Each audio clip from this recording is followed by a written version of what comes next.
ಎಲ್ಲಾ ಧರ್ಮವೂ ಹೇಳೋದು ಒಂದನ್ನೇ, ಹಾಗೆ ಎಲ್ಲಾ ಧರ್ಮದ ಮೂಲ ಉದ್ದೇಶವೂ ಒಂದೇ ಆದ್ಮೇಲೂ ಕೂಡ ಧರ್ಮದ ಹೆಸರಲ್ಲಿ ಆಗೋ ಸಂಘರ್ಷಗಳು ಗುರುಜಿ ಇತ್ತೀಚೆಗೆ ತುಂಬಾ ವೈಲೆಂಟ್ ಅನ್ಸೋ ರೀತಿಯಲ್ಲಿ ಹಿಂಸಾತ್ಮಕ ಸ್ವರೂಪವನ್ನ ಪಡ್ಕೊಳ್ತಿರೋದನ್ನ ಹಿಂದೆನೂ ನೋಡಿದ್ವಿ, ಈಗಲೂ ನೋಡ್ತಾ ಇದೀವಿ. ಈಗ ಬಲವಂತದಲ್ಲಿ ಇನ್ನೊಬ್ಬರನ್ನ ಮತ್ತೊಂದು ಧರ್ಮಕ್ಕೆ ಸೆಳೆಯೋ ಪ್ರಯತ್ನ, ಅದನ್ನು ಒಪ್ಪದೇ ಇದ್ದಾಗ ಅವರನ್ನ ಜೀವ ಸಹಿತವಾಗಿ ಉಳಿಸದೇ ಇರೋ ರೀತಿಯ ಪ್ರಯತ್ನಗಳು ಯಾಕೆ ಆಗ್ಬೇಕು ಅಂತ, ಕಾರಣ ಏನು ಈ ತರದ? ಯಾವ ಧರ್ಮದಲ್ಲಾದ್ರೂ ಮಹಾಪಾಪ. ಜನರೊಳಗೆ ಭಯ ಹುಟ್ಟಿದಾಗ ಮಾತ್ರ ಅವನು ಈ ಕೆಲಸ ಮಾಡ್ತಾನೆ. ನೋಡು, ಸಿಂಹ ಒಂದೇ ಹೋಗುತ್ತೆ, ಗುಂಪು ಕಟ್ಟಿಕೊಂಡು ಹೋಗಲ್ಲ, ನಂಗೆ ಗೊತ್ತಿದ್ದಾಗ ಅಲ್ವಾ. ಜಿಂಕೆಯಲ್ಲಿ ವಿಪರೀತ ಭಯ ಇದೆ, ಅದೇನ್ ಮಾಡುತ್ತೆ, ಗುಂಪಾಕೊಂಡು ಹೋಗ್ತದೆ. ಕೃಷ್ಣ ಹೋರಾಟಕ್ಕೆ ಇಳಿತ ಎದುರುಗಡೆ ಸುಮಾರು ಜನ ಇತ್ತು. ಕೃಷ್ಣನ ಹತ್ರ 5 ನಾನು ಹೇಳಿದ್ನಲ್ಲ, 5 ತತ್ವ: ಅಗ್ನಿ, ವಾಯು, ವರುಣ, ಆಕಾಶ, ಪೃಥ್ವಿ. ಪಂಚಭೂತ ತತ್ವವೇ ಪಾಂಡವರು. ನಮ್ಮ ಪ್ರಾಣ ಇರೋದು ಆ ತತ್ವದಲ್ಲಿ. ನಮ್ಮಲ್ಲಿ ನೋಡು, ಕೃಷ್ಣನಿಗಿದ್ದಿದ್ದು ಕೌರವರ ಪರನೂ ಅಲ್ಲ, ಪಾಂಡವರು ಇಬ್ರು ಬ್ಲಡ್ ರಿಲೇಷನ್. ಅವನಿಗಿದ್ದಿದ್ದು ಧರ್ಮ ಉಳಿಬೇಕಷ್ಟೇ. ತಪ್ಪು ಯಾರೇ ಮಾಡಲಿ, ನಾನು ಹೇಳ್ತೀನಿ, ಇಸ್ಲಾಮಲ್ಲಿ ತಪ್ಪು ಮಾಡಿದ್ರೆ ಹೊರಗಾಕಿ ಅವನನ್ನ ಮಸೀದಿಯಿಂದ ತೆಗೆದು ಹೊರಗಿಡಿ, ಅವನ ಮನೆಯವರು ಹೊರಗಾಕ್ಲಿ. ನಾನು ಕೇಳಿದ್ದು ಒಂದು ಕಡೆ ಬಂತು ಈ ಪ್ರಶ್ನೆ. ಫಸ್ಟ್ ಅವ್ರ ತಂದೆ ತಾಯಿ ಗೊತ್ತಿರುತ್ತಲ್ಲ ಅವನೇನೇ ತಂದಿಟ್ರು. ಹಿಂದೂಗಳಲ್ಲಿ ತಪ್ಪು ಮಾಡಿದ್ರು ಹೊರಗಾಕಿ, ದೇವಸ್ಥಾನದಿಂದ ಹೊರಗಾಕಿ. ರಾಜಕೀಯ ಪಕ್ಷ ಶಾಶ್ವತ ಅಲ್ಲ, ಧರ್ಮ ಶಾಶ್ವತ, ಮನೆ ಶಾಶ್ವತ, ಸೊಸೈಟಿ ಶಾಶ್ವತ. ಹೊರಗಿಡಿ ಅವರನ್ನು. ಕೊರೋನಾ ಬಂದಾಗ ಹೊರಗಿಡ್ಲಿಲ್ಲ ನೀವೆಲ್ಲ, ಹತ್ರದವರನ್ನೇ ತಗೊಂಡೋಗಿ ರೂಮ್ ಒಳಗೆ ಇಟ್ಟಿದ್ರಿ.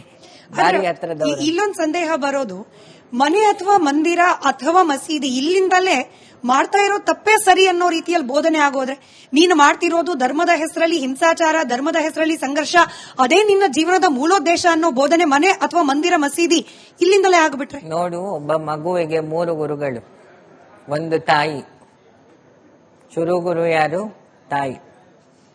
ಶುರು ಅವಳು ಪಾಠ ಮಾಡಬೇಕು. ನೆಕ್ಸ್ಟ್ ತಂದೆ. ಶುರು ನೋಡುದು ತಾಯಿನ, ಆಮೇಲೆ ತಂದೆನ. ತಂದೆ ಬದುಕಿ ತೋರಿಸ್ಬೇಕು. ಇನ್ನೊಂದು ಅವನ ಸವಾಸ, ಇನ್ನೊಂದು ಮಠ ಮಂದಿರಗಳು, ಇಷ್ಟು ಮತ್ತೆ ಅವನ ಫ್ರೆಂಡ್ಸ್, ಇಷ್ಟು ಸೇರಿ ಅವನ ವ್ಯಕ್ತಿತ್ವ ರೂಪ ಆಗುತ್ತೆ. ಒಬ್ಬರಿಂದ ಆಗೋದಲ್ಲ ಇದೆಲ್ಲ. ಇದರಲ್ಲಿ ಎಲ್ಲಿ ಮಿಸ್ ಹೊಡೆದ್ರು ಅದು ಮಹಾಪಾಪವೇ. ಅದನ್ನ ಅಲ್ಲೇ ಕೇಳಬೇಕು. ನಾವು ಬರೀ ಚರ್ಚೆಲಿದ್ದೀವಿ ಬಿಟ್ರೆ ಸೊಲ್ಯೂಷನ್ಗೆ ಬರ್ತಿಲ್ಲಲ್ಲ. ಈಗ ಬಾಂಗ್ಲಾದಲ್ಲಿ ಆ ವಿಚಾರದ ಬಗ್ಗೆ ನೀ ಕೇಳಿದ್ದು ಅನ್ಕೊಳ್ತೀನಿ ನಾನು, ಅಲ್ವಾ? ಬಾಂಗ್ಲಾದಲ್ಲಿ ಗಲಾಟೆ ಆಗ್ತಿದೆ, ಇಲ್ಲ ಆಗ್ತಿದೀಯಾ? ಇಲ್ಲ. ಅದನ್ನ ತಡೆಯೋದು ಹೇಗೆ ಅಂತ ನೋಡ್ಬೇಕು. ಅಲ್ಲ ಆಗ್ತಿರೋ ಕಾರಣ ಏನಿರ್ಬೋದು?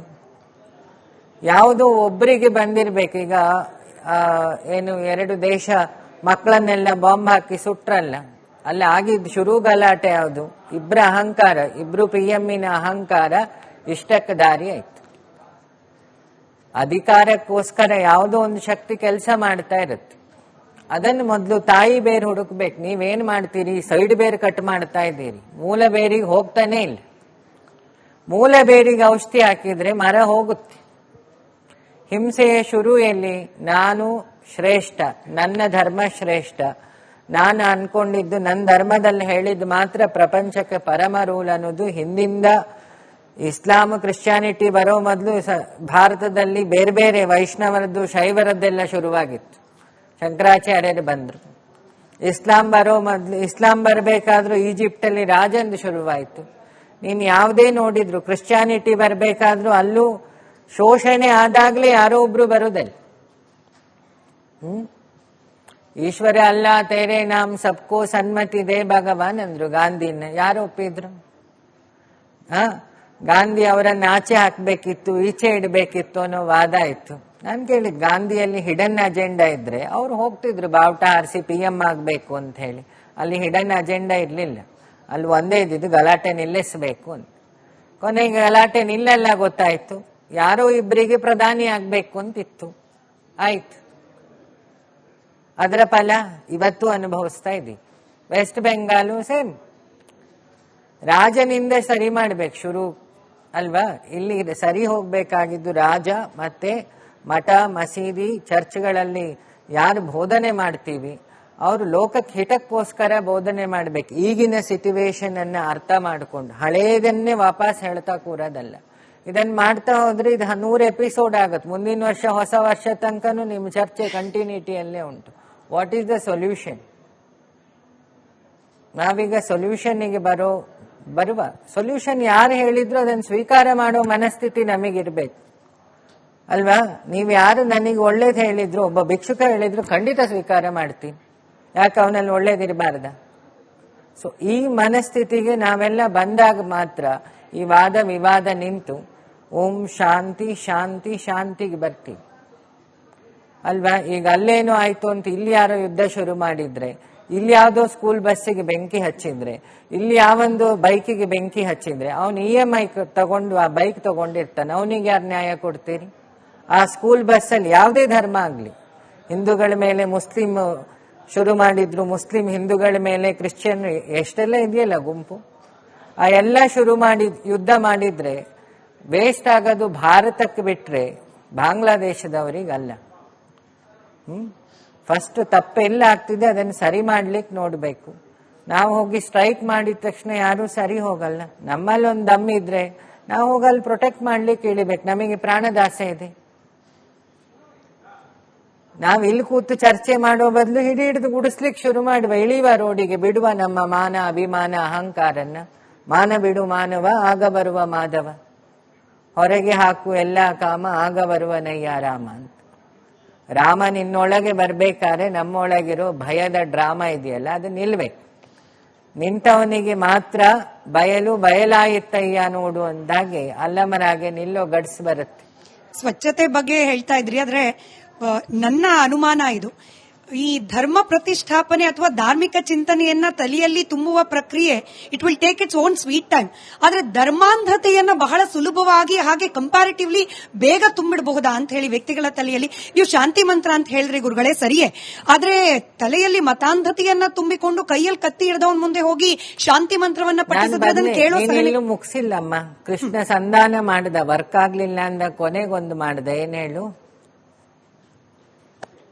ಸುದರ್ಶನ ತೆಗ್ದ. ಹಿಂದೆ ಅಮ್ಮನವರು ಮಹಿಷಾಸುರನಿಗೆ ಸುಮಾರು ಕತೆ ಹೇಳಿದ್ರು, ಇದು ಸರಿಯಲ್ಲ ಅಂತ. ಕೇಳುವುದೇ ಇಲ್ಲ ಅಂದಾಗ ಅವಳೇನು ಮಾಡಿದ್ಲು? ಗೌರಿಯ ಸ್ವರೂಪ ಬಿಟ್ಲು.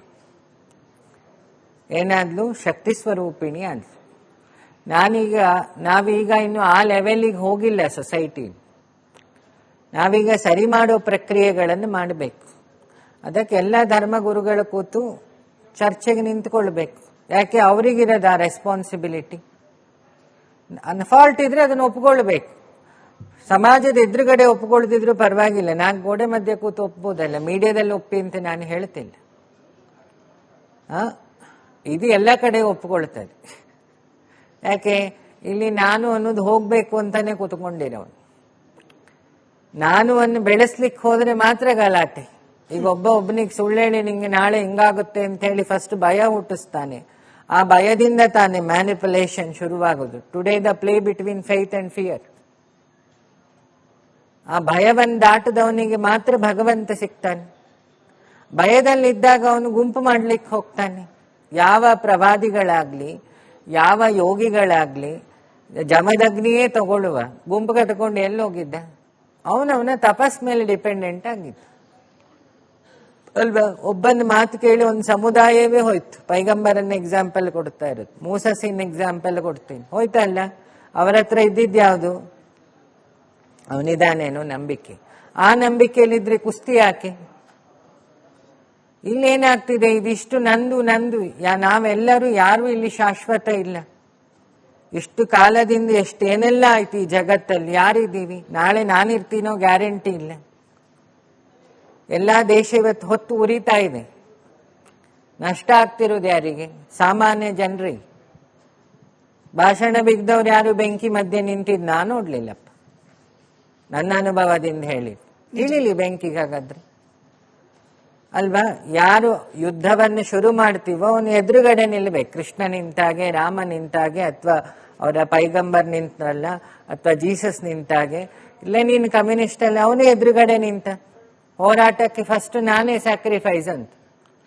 ಆ ಹೋರಾಟ ಈಗ ಆಗ್ತಿದೆಯಾ ಅನ್ನೋದೇ ಒಂದು ಪ್ರಶ್ನೆ. ನನ್ನ ಪ್ರಶ್ನೆ ನಿಮ್ಮೆಲ್ಲರಿಗೆ. ನೀವು ಆಮೇಲೆ ಉತ್ತರ ಕೊಡಿ ಇದಕ್ಕೆ, ಅಲ್ವಾ? ನಾವೆಲ್ಲ ಸಮಾಜದ ಶಾಂತಿ ಬಗ್ಗೆ ಮಾತಾಡ್ತಿದ್ದೀವಿ, ನಮ್ಮ ಭ್ರಾಂತ್ ಬಿಡ್ಲಿಕ್ಕೆ ರೆಡಿ ಇಲ್ಲ. ಒಂದು ಲ್ಯಾಕ್ ಆಫ್ ಎಜುಕೇಶನ್. ಯಾವ ಧರ್ಮದಲ್ಲೂ ಏನೇ ಹೇಳ್ತು ಮತ ಅಂಧತೆಗೆ ಒಳಗಾದ, ಅಂಧತೆ ಅಂದ್ರೆ ಕತ್ತಲು ಆಗಿದೆ ಅಂದ್ರೆ ಆ ಮತದ ಬಗ್ಗೆ ಅಧ್ಯಯನದ ಕೊರತೆ ಇದೆ ಒಂದು. ಅದು ಬಿಟ್ಟು ಅವರಿಗೆ ಬೇರೆ ಎಜುಕೇಶನ್ ಏನು ಕೊಟ್ಟಿಲ್ಲ. ಇದನ್ನೇ ತಲೆಗೆ ತುಂಬಿ ತುಂಬಿ ತುಂಬಿ ಟೆರರಿಸಂ ಆಗೋದು ಹಾಗೆ.